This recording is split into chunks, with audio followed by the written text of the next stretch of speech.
As you can imagine, not everything we record ends up in the final cut of an episode. Every now and then, I want to share some of the great content that just didn't air the first time. In this bonus episode, I am revisiting my interview with journalist and author Lori Tharps.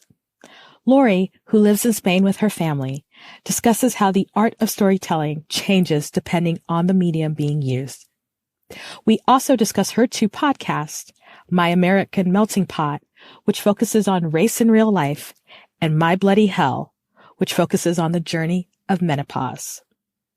Welcome to the Global Chatter.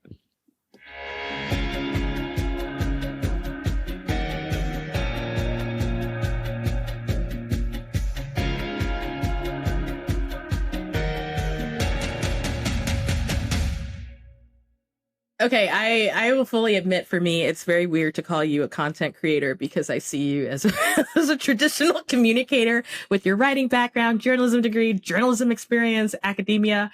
But I think it's super important for people to know that you are also a podcaster. And let's be honest, there are two podcasts that you've actually launched, right? And then there's one that has been launched since you came to Spain. So your first one was My American Melting Pot? That is correct. Okay.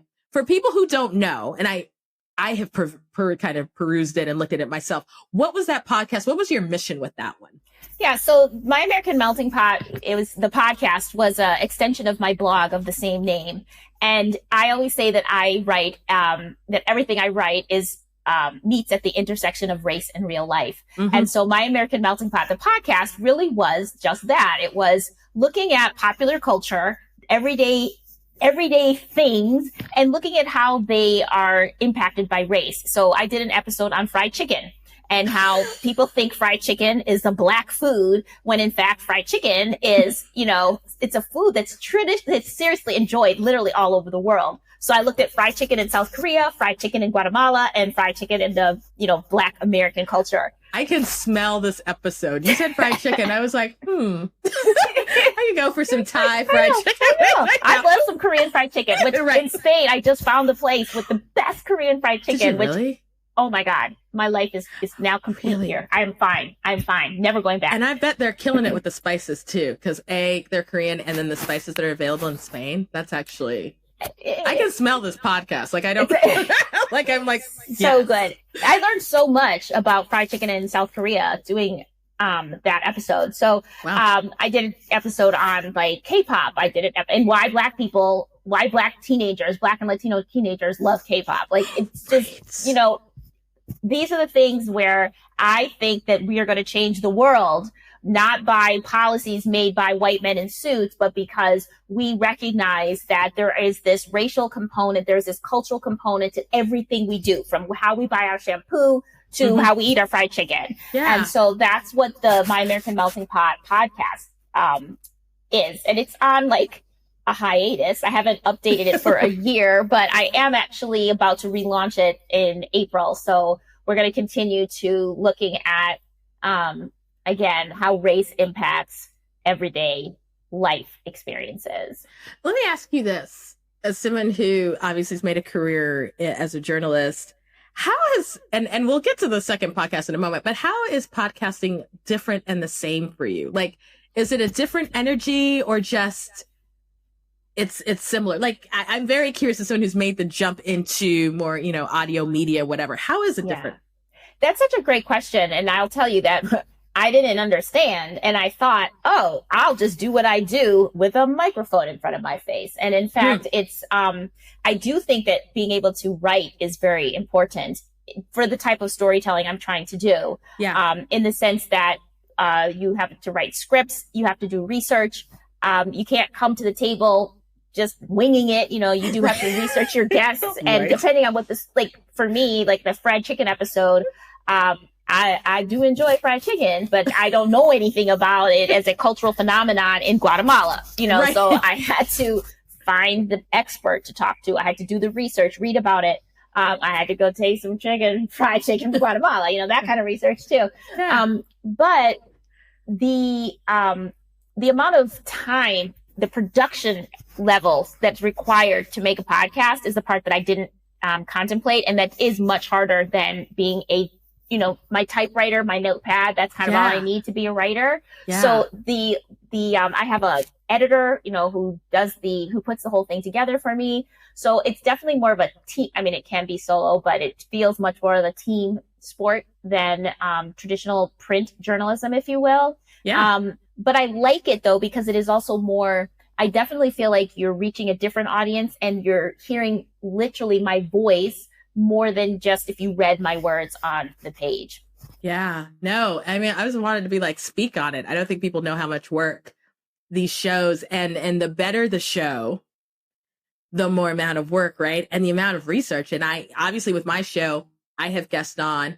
I've done maybe one episode that was like 10 minutes that was solo, because I have no interest in listening to myself talk by myself. Kudos to people who want to listen to me talk, but I can imagine, you're right. Also, us having the Black expat, writing is so much different than just trying to do this. And so my editor, I have my editor for my podcast comes from NPR, and I'm thinking, I got this. I'm writing my script, right. And he's just ripping them apart because he's like, people don't talk like this. Like, you can't, I write these long sentences with, he's right. Like, no, this is not how you write for audio.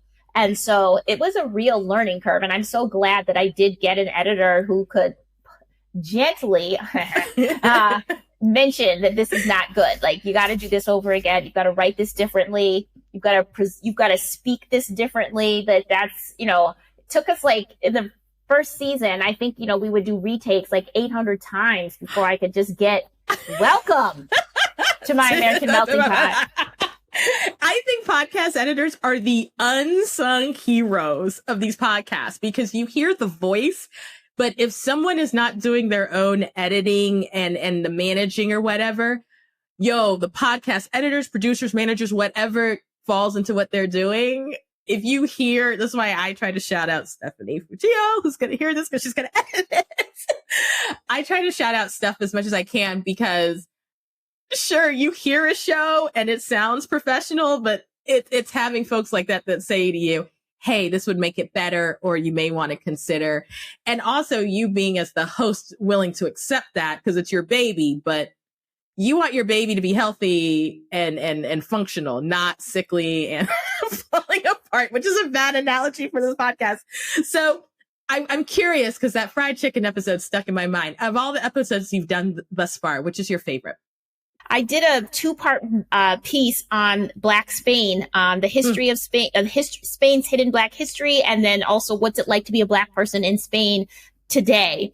Nice. And I did that as my own kind of self-inquiry, kind of sneakily already knowing that I wanted to move to Spain. I did this in 2019, but I interviewed a lot of Black expats who had chosen Spain, right? As well as Afro-Spaniards and some Africans themselves, to get that, everybody wants to know what's it like to be Black in Spain. I wanted to know as I was seriously contemplating the move. So I interviewed, like I said, a lot of just regular people who had chosen Spain as a Black person, as well as some journalists and experts who could contextualize what life was really like for Black people, with the statistics and facts and everything. But that was kind of done more like a radio documentary. So you hear me on the streets, it was a real on the streets, like being in the place. I was in Spain doing it. So it was just a joy to do. And it really, it took so much out of me. I actually had to, get new equipment and take it around and get, ambient sound and things like that. I think the first episode is only I just was looking at it. It's less than 30 minutes, I think, but it took me days and days to put it together. But I'm really proud of it. And I think it answers that question. Anybody who wants to come to Spain as a Black person, they want to know, how will I be treated? What's it like there? And I'm go listen to my episode, because you'll hear from all these different people with these different perspectives. And there is no one answer, right? And one person's experience is going to be different from another person's experience. Speak on it, please. And why you came makes a big difference, right? What are you looking for? Right. So getting these different people's perspective, and also with that first episode, which is really dives into Spain's African history, which most people don't know that West Africans were enslaved in Spain like they were in the United States and the Caribbean, in the Americas. But most people don't know that, including most Spaniards. So discovering the impact and influence Africans had in 16th, 17th, 15th century Spain was fascinating, and seeing their churches where they worshiped and seeing their altars that are still there in a lot of places. That's also in the episode. So that's episode 19 and 20. I just was looking at them the other day, but actually those were that's my favorite episode. And the reason it's my favorite is obviously it's a personal passion project, this Black Spanish experience, but also to see how much storytelling you can do with audio. No visual, but still such a rich story with sound. Gotcha. No, and I think I'm definitely going to check it out. And I love that you are saying, look, you don't get there's no perfect answer as to what is the Black experience in insert this country. I get asked that all the time. What is it like for Black people here? And I'm like, well, where's your Black come from and what's your Black looking for? Such good questions.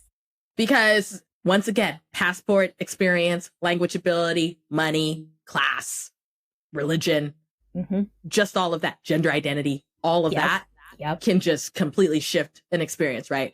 There are some countries people absolutely love that I personally am not necessarily a fan of. And there are places I would go that other people are like, oh my God, I would never go to blah, blah, blah. And I'm like, that's why you're not there. And I am trying to make a home there. So speaking of this content creation, you made, obviously you've moved to Spain, you're in Spain now, and then you launched a new podcast, which I just literally shout out to Christine Jope. She's the one who mentioned it to me and I couldn't stop laughing. Just the title is what got me. I didn't even know. And then when she told me the subject, I said, this is the most brilliant branding I've ever heard. So My Bloody Hell. Yes. What inspired you to just A, name it that, and B, just even do a podcast on perimenopause? Well, Amanda, let me tell you, the short answer is I moved to Spain and I was like, I have walked away from my life in the United States and I don't know what's here for me. I'm going to just see where the Lord takes me, right? I'm going to see where I feel called and pulled, but also I need to make money. I'm not independently wealthy. I paid off my debts, but I didn't come here with a bag of money to just live this la vida loca, right? So I actually took a business, a launch your own business class. And, I actually won a scholarship to do it. So it was just kind of, in other words, I wasn't desperate and I had to do something. It was more well, let me see what this would be like to launch my own business. What would that be? I knew it would be around content creation. I wasn't looking to start a widget factory and learn a whole new skill set. Right. So the idea was well, what kind of content am I going to be creating? What is it going to look like?